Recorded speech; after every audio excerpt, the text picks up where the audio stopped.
kerusakan hutan mangrove di sini adalah yang pertama disebabkan oleh abrasi, penurunan tanah. Sehingga abrasi tersebut merusak sedimen-sedimen yang ada mangrove-nya sehingga mangrove-nya tumbang.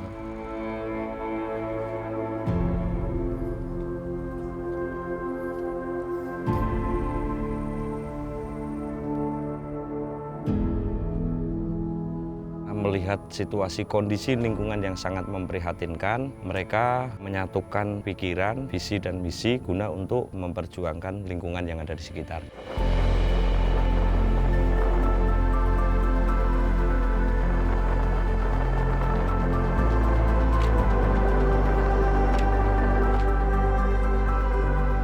Kita wajib memelihara lingkungan apapun bentuknya. Ketika kita pelihara, kita rawat, kita jaga bersama, insya Allah lingkungan itu juga akan memberikan hasil dampak yang positif terhadap diri kita. Salah satunya kita jauh dari bencana.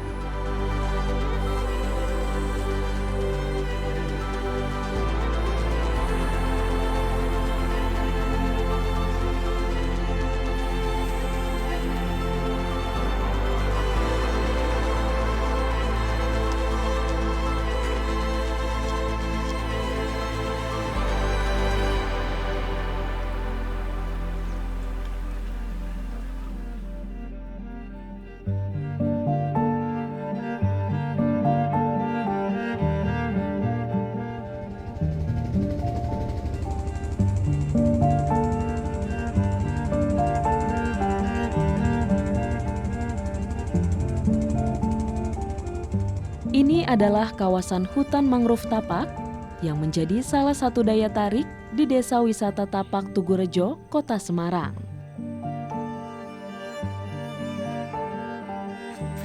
Hutan mangrove ini menjadi bagian dari upaya penyelamatan di wilayah Dusun Tapak dan pesisir sekitarnya.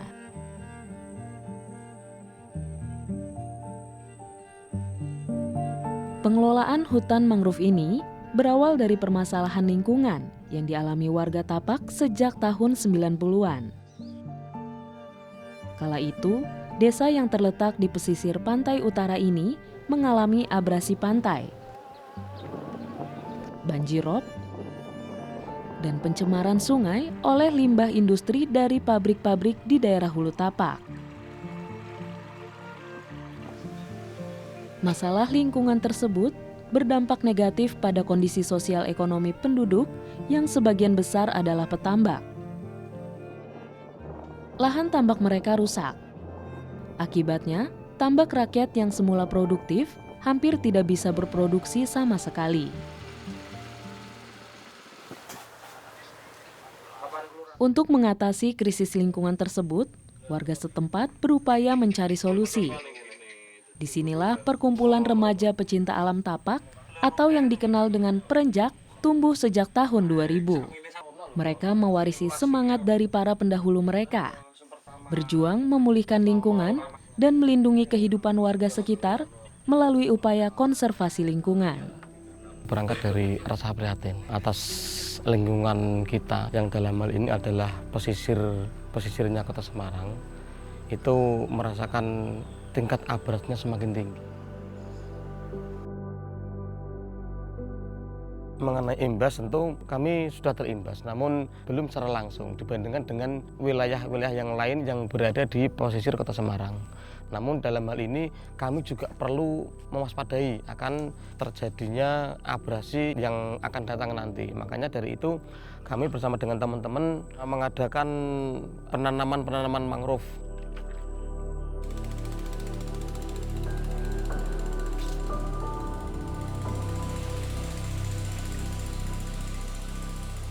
Tentu sangat menjadi kekhawatiran khususnya yang mata pencariannya di pesisir pantai. Kalau yang mata pencariannya di kota itu tidak terlalu khawatir karena terkait dengan mata pencariannya. Itu yang menjadi kekhawatiran itu khusus untuk petani tambak dan nelayan. Itu sangat khawatir dengan adanya tingkat abrasi yang cukup tinggi di Kota Semarang ini.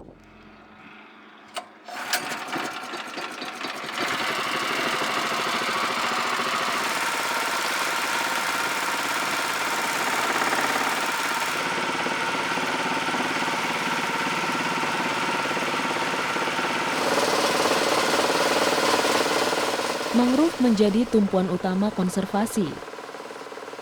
Dengan akar yang kuat menahan gelombang, mangrove melindungi pesisir dari abrasi sekaligus menciptakan habitat bagi kehidupan laut.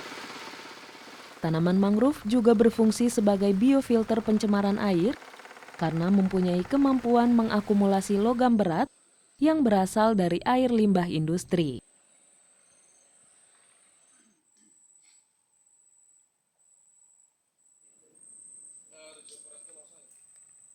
Kegiatan yang dilakukan oleh Bapak ini adalah proses awal daripada pembibitan buah mangrove yang jenis Rhizopora mucronata. Jadi Bapak ini mengambil buah yang tentunya sudah tua, yang siap dibibit untuk disemai di sini.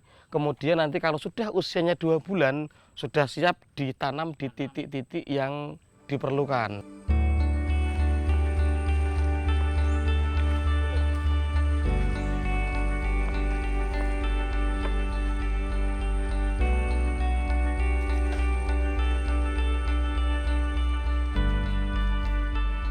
Awalnya yang kita lakukan bersama dengan teman-teman komunitas perenjak itu kita melakukan monitoring ke area-area yang sekiranya terkena abrasi, terus kita melihat di situ, kita melakukan penanaman di situ.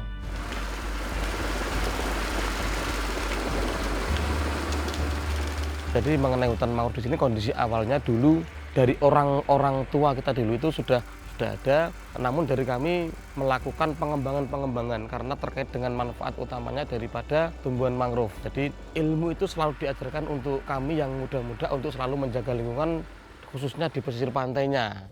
Pesan-pesan dari orang tua kita kami seperti itu.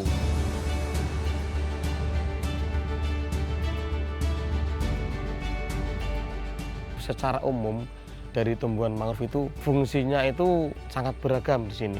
Penyerapan racun, melindungi tambak dari abrasi, sebagai paru-paru kota juga. Yang di sini lebih banyak daripada yang di kota malahan. Nah, jadi itu yang menjadikan kami sangat bersemangat untuk melindungi pesisir kami.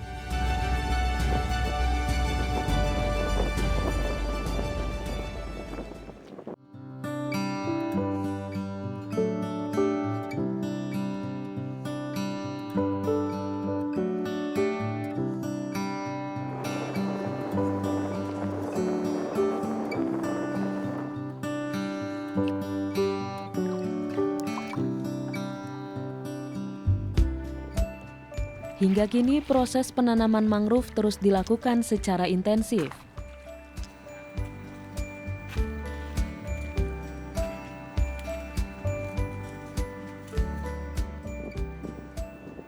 Sebelum adanya mangrove, kawasan pesisir ini gersang karena hanya ada segelintir pohon mangrove yang tumbuh.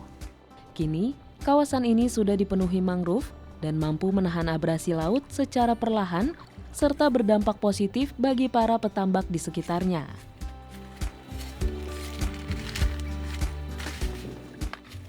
Iya, kalau kita hanya sekedar nanam, terkadang kalau kena air pasang surut itu akan hilang, akan hanyut. Tapi memang kita harus benar memplot sebuah lokasi untuk penanaman itu. Kita juga melihat ketika musim baratan, ombak dari barat, kita nanamnya di sebelah mana. Ombak dari timur, angin dari timur, kita nanamnya di sebelah mana supaya tanaman mangrove itu tidak terendam oleh garis pantai. Kadang di sini garis pantai itu kan bergeser, tidak stay atau paten di situ saja.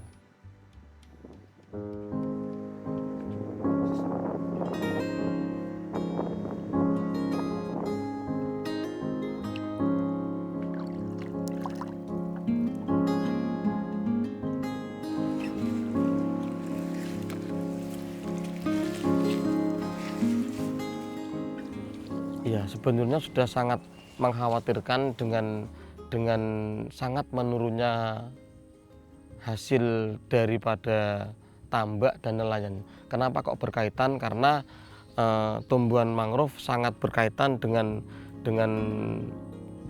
flora dan fauna yang ada di pesisir pantainya.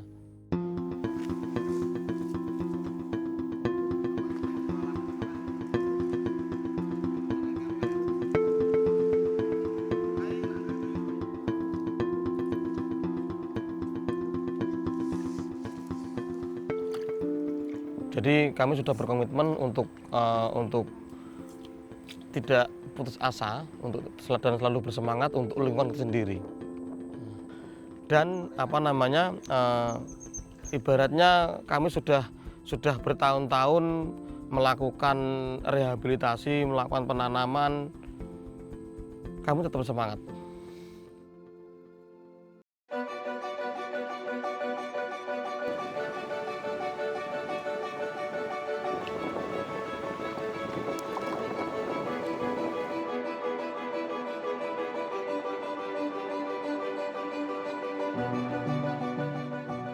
Tak hanya menanam mangrove, komunitas ini juga bergelut dengan persoalan sampah.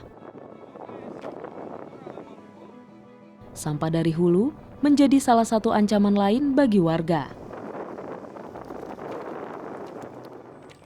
Mengenai masalah sampah, menurut kami sudah semaksimal mungkin, setidaknya mengurangi sampah. Namun kita kan di hilir, kita menerima sampah dari hulu, gitu. Kalau dari hulu belum ada kontrol yang baik mengenai sampah, ya kita tetap tidak bisa apa-apa.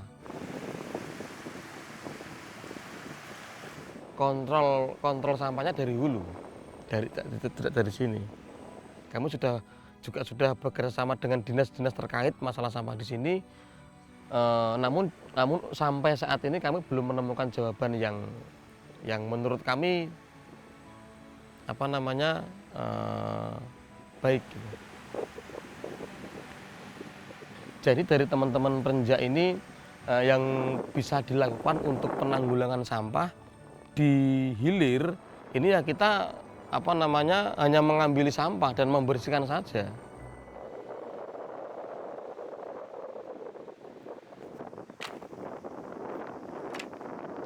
Tujuannya ketika nanti musim hujan seperti ini, ketika kita naik perahu, sampah itu seperti yang kita lihat tadi menjadi penghambat ketika dikipas kapal, kipas perahu. Terus ketika pas air surut, itu sungai ketika dilalui itu juga susah karena hambatan-hambatan tersebut. Memang itu menjadi sebuah masalah yang cukup besar juga. Ketika kita sudah berusaha bergotong royong dengan para nelayan, para petani tambak untuk membersihkan, hujan turun sekali, sampah itu kembali lagi. Ya memang itu kita kembalikan lagi kampanye tentang dilarang membuang sampah sembarangan itu memang sangat penting sih. Tidak cuman hanya tulisan saja, tapi memang harus dikampanyekan, tidak cuman hanya sekedar di lingkup sekitar. Gitu.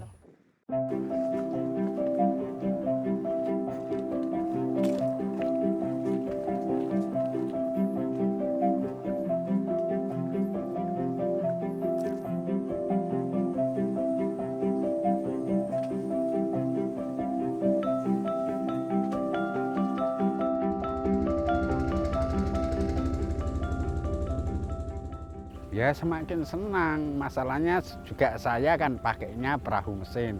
Itu masalahnya kalau dia dibersih juga istilahnya saya jalannya terhambat, terganggu, bahkan kipas saja bisa rusak.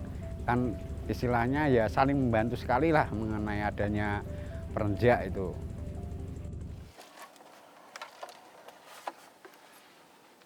Permintaan saya ya harus guyup, rukun, bersama-sama kalau bisa. Istilahnya antara Perenjak, tambak, nelayan harus bersatu. Kalau tidak bersatu kemungkinan besar kok sulit. Segala sesuatunya kalau tidak diangkat bersama itu kok. Makanya saya sering sekali istilahnya memberi saran kalau bisa ketua nelayan Perenjak, ketua nelayan itu harus bersatu gitu loh. Kolaborasi adalah kunci keberlanjutan. Warga dan Perenjak kerap berkumpul untuk merancang aksi lingkungan bersama. Diskusi ini menjadi ruang belajar sekaligus penyemangat dalam membentuk regenerasi. Ya sebenarnya di Perenjak ini tempat untuk belajar sih Mbak. Kita menimba ilmu, belajar yang tadinya tidak tahu, paling tidak kita menjadi tahu. Itu salah satunya, karena bukan sebuah materi, walaupun sekarang itu kita manusia pada umumnya kita mencari materi. Ya sesuai kesepakatan pada rapat di minggu kemarin, kita tetap melanjutkan program kerja bersama 1 RW mengikuti RT 1 sampai di RT 6. Kalau kemarin sudah lakukan kerja bakti di bantaran sungai, minggu depan kita lanjutkan pembersihan got. Terkait sarana prasarana seperti bak sampah yang sudah dipasang di sepanjang jalan itu, apakah nantinya tetap akan ditambah atau hanya itu saja nanti Pak RW? Rencana kita ada penambahan. Untuk melengkapi dan memenuhi kebutuhan warga masyarakat di seluruh RW 4. Tetapi ketika kita memang benar-benar niat untuk mendalami itu, kita tahu akan ilmu, akan manfaat tentang mangrove, saya yakin materi akan ikut dengan sendirinya. Nah, salah satu motivasi kita menambah wawasan. SDM kita bisa setara dengan teman-teman para akademisi, paling tidak seperti itu. Walaupun secara formal kita memang tidak sekolah, kita hanya tamatan SD saja. Tetapi paling tidak ketika kita real praktek di lapangan, kita bisa mengimbangi secara prakteknya. Memang secara teorinya mungkin para teman akademisi itu yang lebih pandai secara teori, tapi kan secara praktek belum tentu kan seperti itu.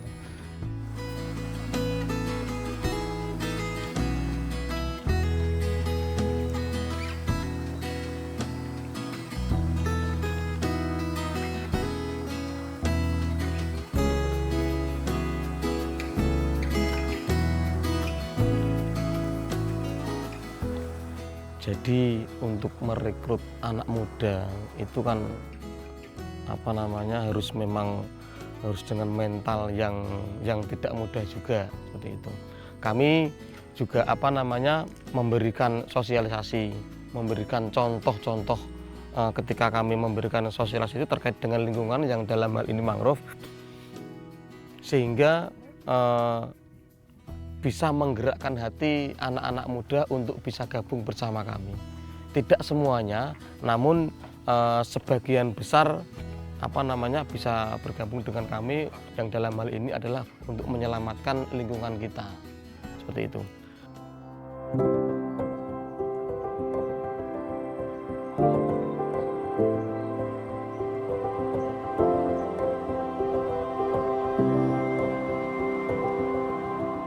Karena kesibukan per masing-masing individu, jadi tidak semuanya bisa terekrut. Namun bersyukur sebagian besar bisa ikut dengan kami karena tujuannya baik untuk penyelamatan lingkungan yang dalam hal ini adalah hutan mangrove sendiri.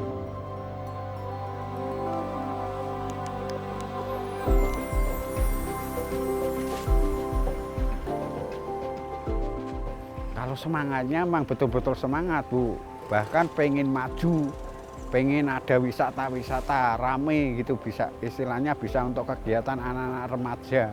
Masalahnya kan itu diperlukan biaya, bahkan mau cari biaya saja bahkan mengeluarkan gitu loh. Misalnya ada pohon, kadang-kadang sekiranya tidak mampu dikerjakan itu dengan uang kas untuk dari Perja.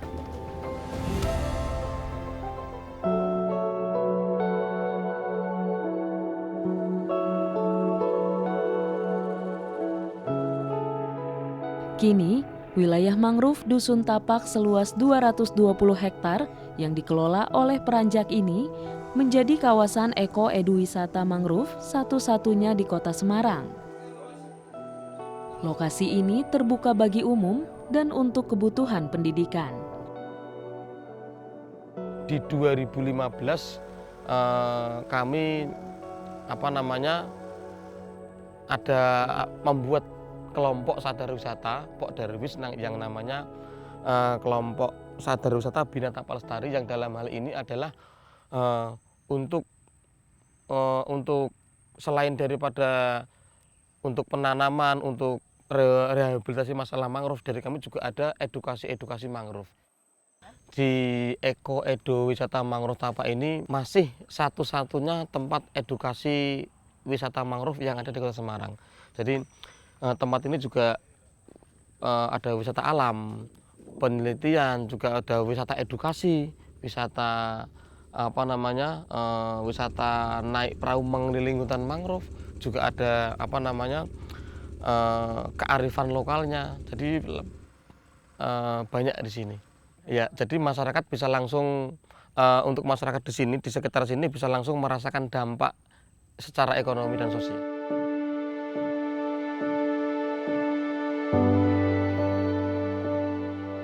Mungkin kita bisa lihat desa-desa yang ada di sebelah yang tidak ada mangrove-nya, seperti apa dampaknya. Bahkan desa saja sampai bisa pindah dikarenakan dampak dari tersebut. Makanya siapapun, dimanapun kita berada, ketika kita tinggal di suatu tempat, kita wajib untuk memelihara lingkungan, untuk menjaga dan merawatnya.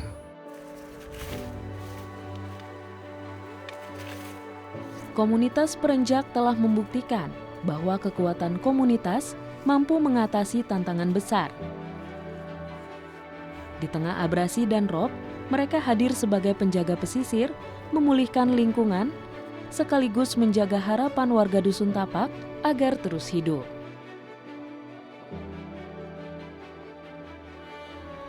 Ya, untuk masyarakat khususnya warga Tapak dan Tugurejo, marilah kita bersama-sama untuk menjaga lingkungan kita, khususnya lingkungan pesisir kita, hutan mangrove kita yang penuh dengan potensi yang bagus ini. Mari kita rawat dan jaga bersama-sama, tentunya untuk keberlangsungan kehidupan kita, untuk masa depan anak dan cucu.